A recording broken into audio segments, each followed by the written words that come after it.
All right, everybody, welcome to another deep dive.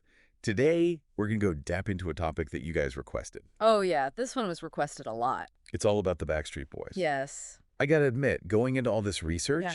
I kind of had this thought like, okay, boy band. Right. Catchy tunes, big deal. But I was so wrong. You and me both. Seriously. Yeah. When you sent over those sources, I was like, Yeah. this is way more complex. Oh, right. Way more interesting than I'd thought. Way more than just a boy band. Bro, for sure. I mean, their career, it's like, I don't know. Yeah. It's a masterclass in navigating the music industry. Decades they've been going, lawsuits, even a member leaving and coming back, I mean. So let's rewind, okay? Yeah. Back to 1993, Okay. Orlando, Florida. We got 5 guys. They form a group. Right. And their goal was to have a look of New Kids on the Block, but with the vocal skills of Boys to Men. That's a pretty good combo. I know, right? Ambitious, though, right from the start. But you know what's really fascinating is how they started out. Yeah. I mean, their strategy. They hit the road Yeah. hard, dude. They were relentless. Malls, high schoolers, I mean, Anywhere. anywhere they could perform To build a fan base. before they even had a record deal. That's amazing. Grassroots, you know? So smart. And then, get this. Yeah. They blew up in Europe first. Oh, that's right, yeah. Not your That's not typical political at all. path for an American pop group. It's more like the opposite, usually. But clearly it worked. Well, yeah, I mean, it created this, like, Yeah. buzz around them. And by the time they got to the U.S., it was like, They were already they were proven. proven winners. The labels were like, we gotta have these guys. Exactly. Okay, so this is where things get a little less A little less. teen heartthrob Yeah. and a lot more music industry drama. Oh, yeah. Enter Lou Pearlman, Ooh. their manager. This is a key figure. This guy, he was a boy band kingmaker. He was, yeah. Created so many of them. Yeah. But Oh. not the most ethical. Let's just say his business practices Yeah. Questionable, to say the least. weren't exactly ethical. Not at all. The Backstreet Boys ended up suing him They did. because he was Yeah. Pearlman and his company were siphoning off millions Oh, yeah. of dollars while the guys Right. barely saw a dime. It's crazy. You read about it and it's like, what? They only made that much. It's a wild story. And it really reminds you Yeah. that even if you're massively successful, Doesn't guarantee fair treatment. doesn't mean you're getting treated fairly. Especially, I think, Especially when you're young, too. when you're young, Just right? starting out. It's tough, yeah. Mm. So you've got that financial side. Right.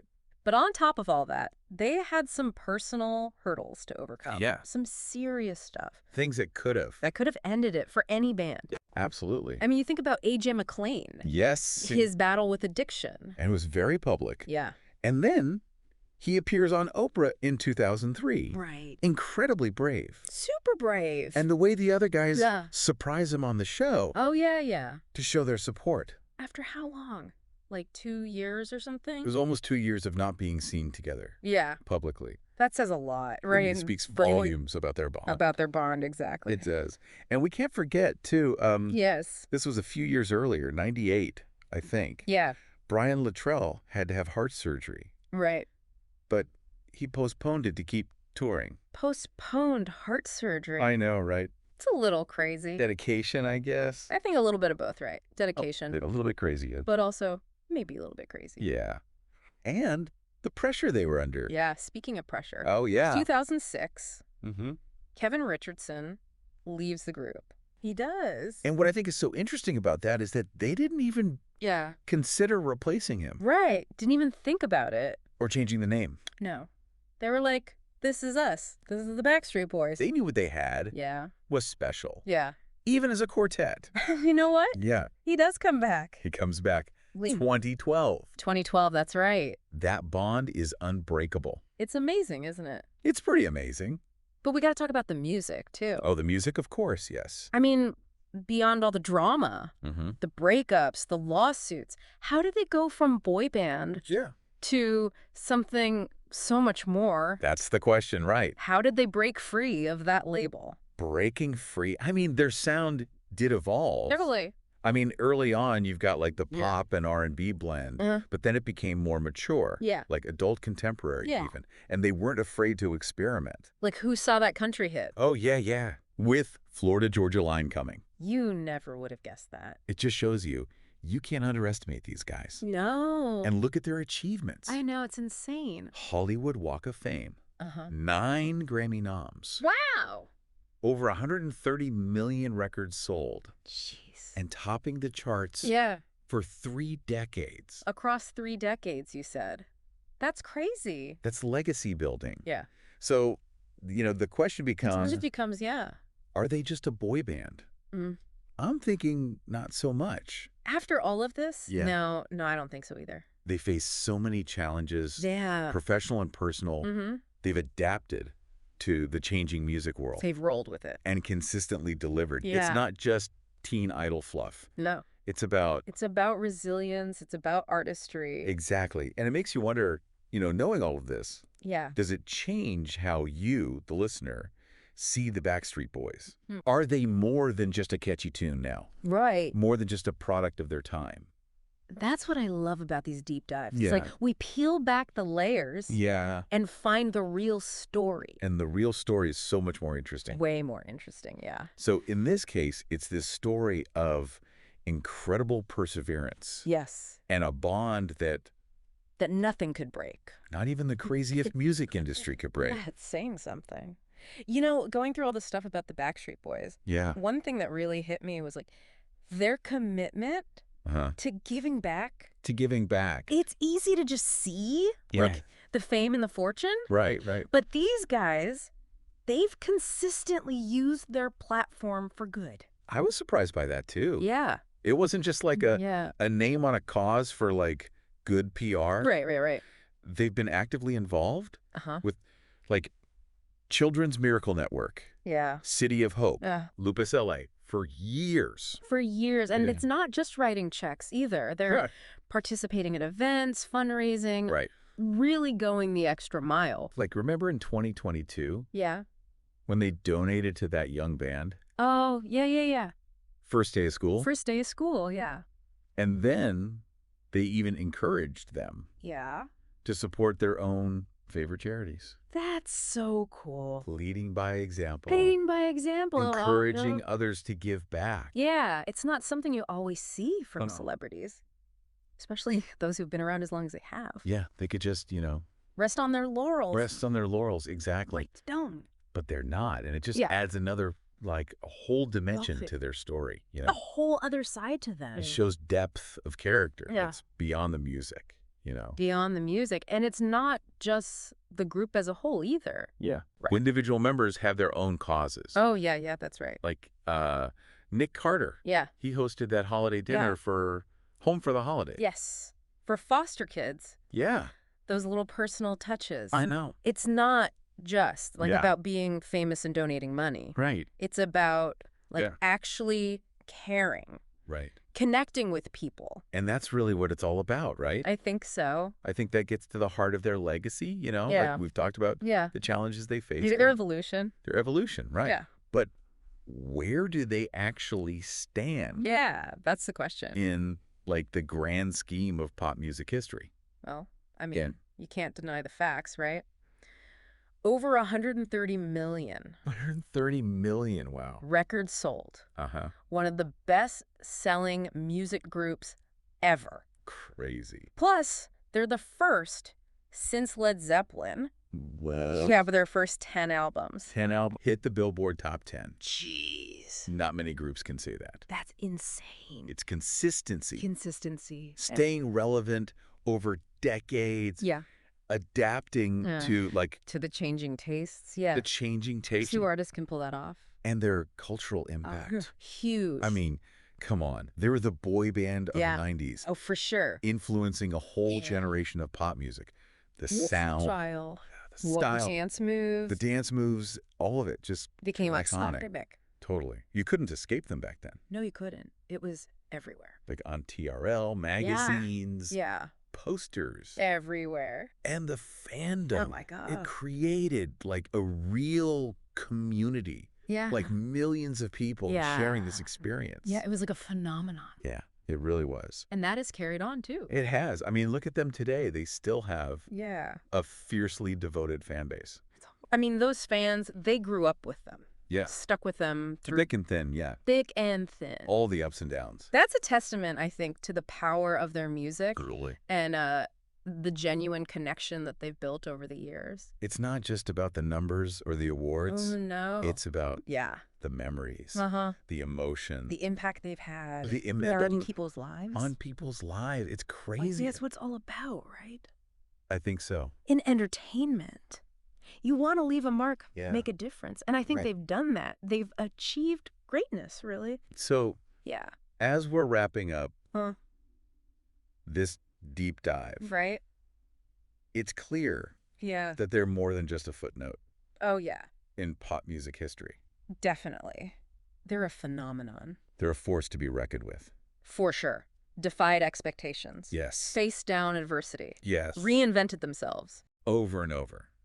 Time and again. Yeah.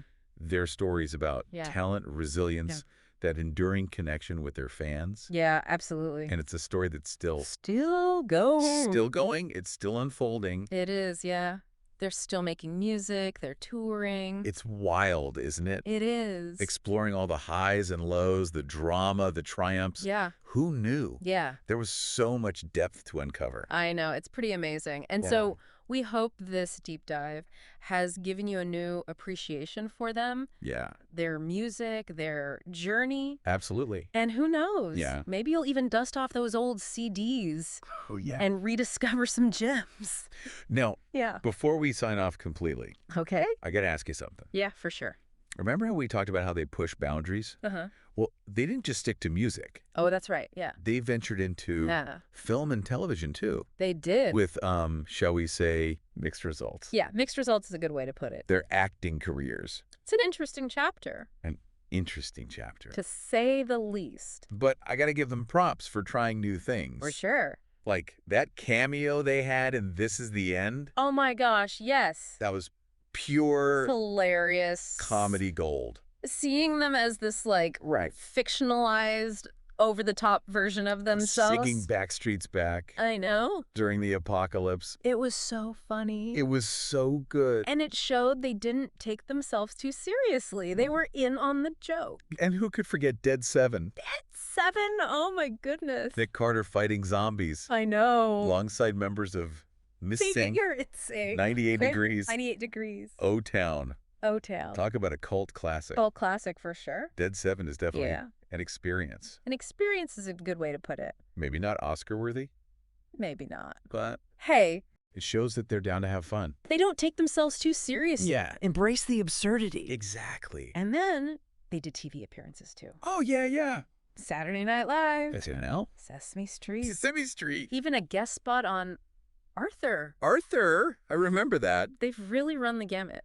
They really have. And it really speaks to their wide appeal, I think. Yeah. Connecting with people. Yeah. Of all ages. Yeah, that's true. And they've always been willing to try new things. They have. Laugh at themselves, you know. Yeah. Embrace the unexpected. Embrace the unexpected. That's a good way to put it. It is. And through it all, though, they've stayed true to themselves, to their music, and most importantly, to their fans. To their fans, yeah. I think that's really... at the heart of it all, yeah. A heart of it. So there you have it. The full Backstreet Boys experience. From Orlando to superstardom, from those early days in Orlando to global superstardom. Global superstardom. They've ridden the roller coaster of the music industry. It's a tough business. With a tenacity.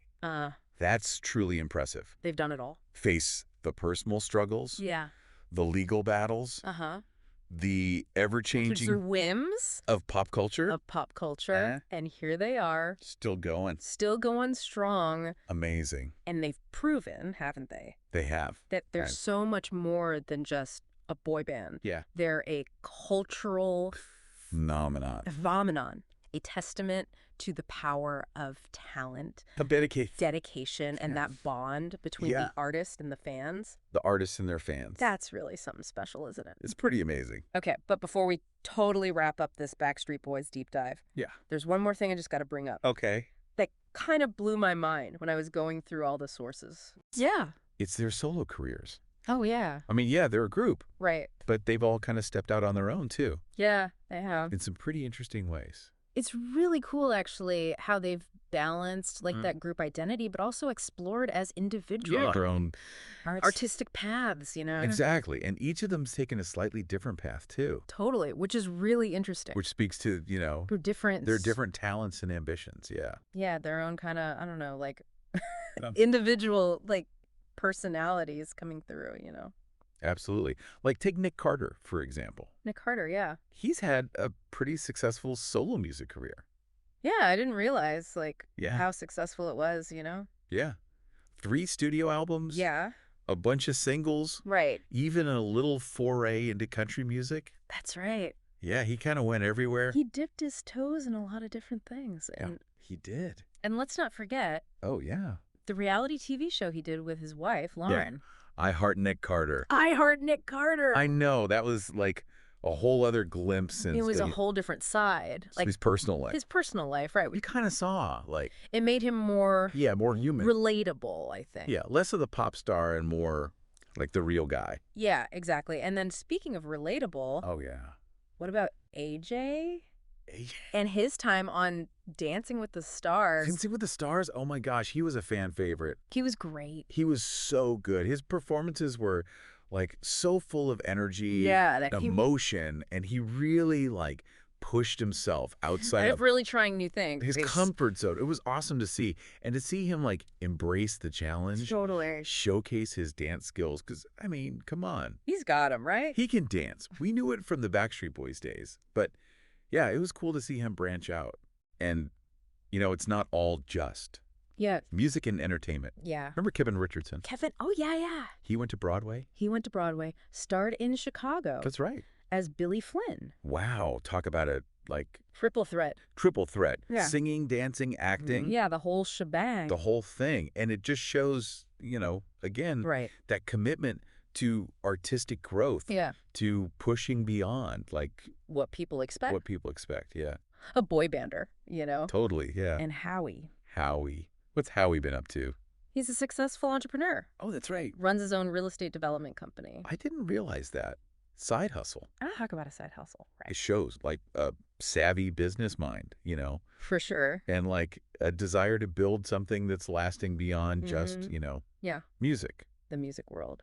And then there's Brian. Who, I didn't realize this has a Grammy award. Yeah. A Grammy. I didn't know that. He's carved out this niche in Christian music. That's right. Yeah. He released several solo albums. Right. And yeah, he's got a Grammy for it. It's crazy. Wow. These guys. They really are. Multi-talented. And constantly evolving. It's amazing. It's amazing. And their solo careers, they're a testament to their passions. For sure. And their drive to explore new things. But I think it's interesting too. It shows the strength of their bond. Right. As a group. Yeah. They've supported each other. They have. On all their different journeys. Endeavors. They've collaborated, on some projects. And it just shows that they they value both, the individual. But also the collective. Yeah. Yeah, it's a good balance, right. So there you have it. The Backstreet Boys. More than just boy band. More than just 5 guys who sing those catchy tunes. Right. They're philanthropists. Entrepreneurs. Survivors. Yes, survivors. Artists who have really left an undeniable mark. On the world. And as we wrap up this deep dive, I think it's important to remember that their story is still being written. It is, isn't it? It's crazy to think they're still at it. They're still making music, they're still touring, they're still evolving. They're still going. Who knows what the next chapter holds? Exactly. I mean, that's the beauty of it, Yeah, right? It's the beauty of it. The Backstreet Boys have proven time and time again, they can surprise us, challenge us, entertain us. Keep us on our toes. So, yeah, keep your eyes peeled. Keep your ears open. And keep your hearts ready. For whatever they do next. Exactly. And with that, we're going to wrap up this deep dive. On the Backstreet Boys. Into the Backstreet Boys. Until next time. Until next time. Keep diving deep.